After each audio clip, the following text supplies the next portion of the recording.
Hey everyone, before we get started, hit that subscribe button so you don't miss the full story. The day had started like any other. I woke up to the soft hum of the heater, the smell of burnt toast from the kitchen, and the quiet thump of my daughter's small feet racing down the hall. It was my birthday, a day I'd always kept low-key, just breakfast with Emma and Claire, my wife. But something felt off the moment I reached the kitchen.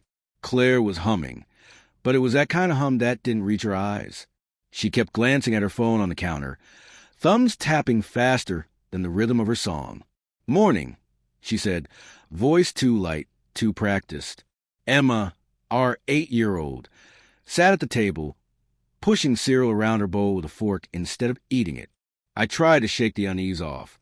"Big plans today?" I asked, smiling. She shook her head, glancing at me sideways, avoiding eye contact.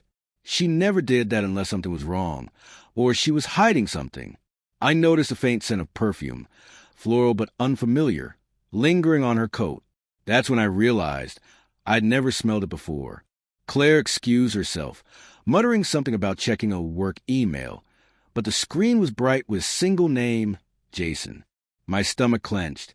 Jason. Her ex-memories of whispered arguments, jealous suspicions, and long nights alone started flooding back. I told myself it was nothing. She'd never, right? I tried to focus on Emma, brushing a loose strand of hair from her forehead. She looked at me strangely, her small brows furrowed. "Daddy," she said slowly, almost too carefully, "why doesn't Mommy like birthdays anymore?" Her words landed like ice water. I laughed it off, but my throat burned. I watched Claire from the living room doorway as she typed something on her phone, lips pressing together, a shadow crossing her face. My heart started pounding, not from excitement, but from a growing, icy suspicion. Something was wrong, and deep down, I feared I already knew what it was. Then Emma said something I will never forget. She tilted her head and whispered, "Daddy, did Mommy see Jason last night?" I froze. I couldn't speak at first. Emma's question echoed in my head, loud and sharp. I forced a smile and knelt beside her. "Why would you say that, Pumpkin?" I asked, my voice trembling just slightly. Her small hands twisted the edge of her shirt, and she avoided my eyes. I heard her on the phone. She said she missed him, she whispered. The world narrowed. Everything slowed. I tried to steady my breathing. My stomach turned as I realized how many little signs I had ignored. The late nights she spent at work, the sudden interest in dressing up for no reason, the text she quickly hid when I walked into a room. All the tiny anomalies, the gut feelings I brushed off, were pointing to the same truth. I tried to confront her casually, masking the panic building inside me. "Claire, is there something going on I should know?" My voice was calm, too calm. She froze mid-step. Phone clutched in her hand like a lifeline. Her eyes darted away. For a second, I thought she might lie, but then the truth slid out like a dagger. "Yes," she admitted, barely above a whisper. I saw him." My chest twisted. I wanted to scream, to break something, but all I could do was breathe. "On my birthday?" I asked, voice breaking. She didn't answer. I checked her phone, reluctantly.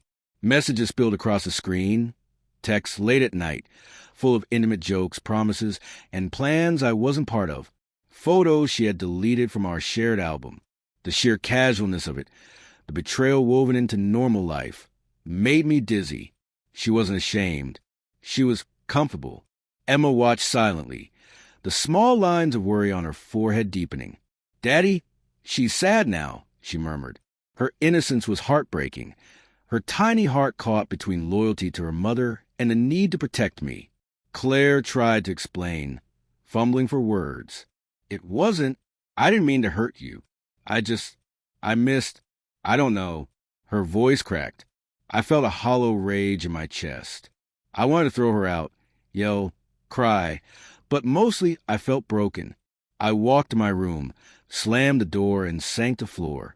My birthday, my special day, had been tainted by a truth I never thought I'd face. And Emma, she looked at me with eyes wide and worried, carrying a burden no child should ever bear. I picked up her small hand. "I'm okay, Emma. We'll figure this out." But deep down, I knew the next steps would change everything. The house was silent, except for Emma's quiet sobs in the corner. I couldn't look at Claire without feeling the sting of betrayal slicing through me.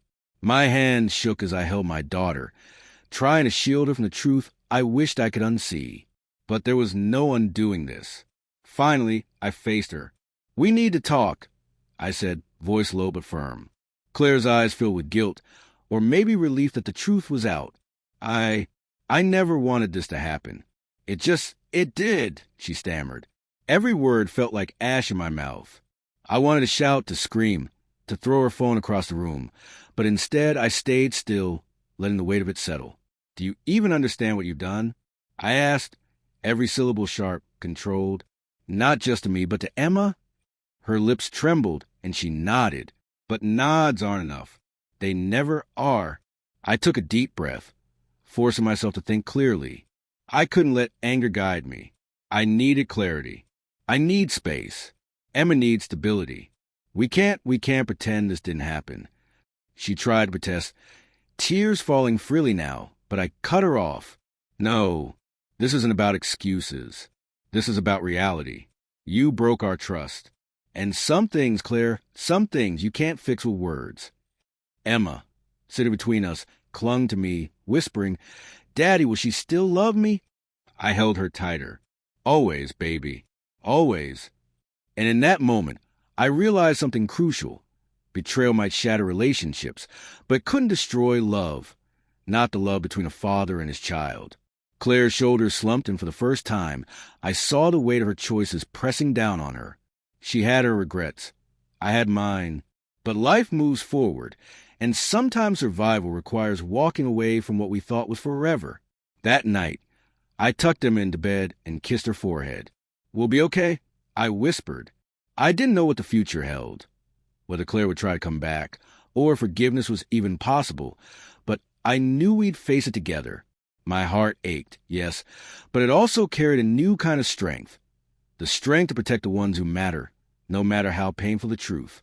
Some wounds never fully heal, but they teach us who we truly are, and that lesson, bitter as it is, can sometimes be the start of something real.